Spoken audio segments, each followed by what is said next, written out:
Guna membantu meringankan beban masyarakat, Polres Aceh Barat bersama Yayasan Kemala Bayangkari melaksanakan bakti sosial dengan menyalurkan ratusan paket sembako.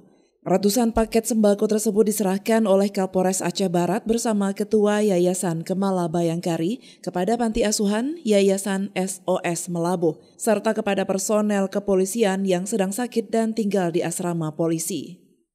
Tidak hanya itu, bantuan kemanusiaan ini juga diserahkan kepada warga kurang mampu dan fakir miskin yang tinggal di kawasan pelosok Aceh Barat yang selama ini dinilai kurang mendapatkan perhatian.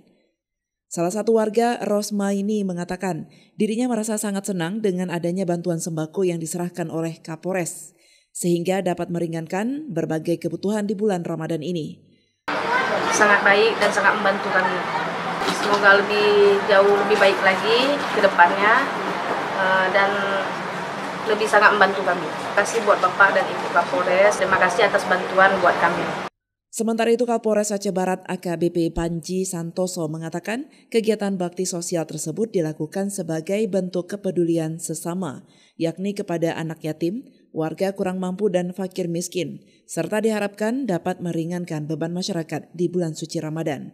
Agenda kita hari ini, tadi yang pertama kita melaksanakan bagi-bagi baksos. Pertama untuk teman-teman kita di Aspol, yang kedua tadi kita ke Panti Asuhan. Ini yang ketiga kegiatan kita untuk menyambangi salah seorang nenek yang ada di kampung ini untuk kita berikan bantuan. Hal ini bertujuan untuk minimal membantu dalam bulan puasa. Dan kami dari Polres Aceh Barat senantiasa peduli dengan apa yang dirasakan oleh masyarakat Aceh Barat. Dari Aceh Barat, Orian Saputra melaporkan untuk Puja TV Aceh.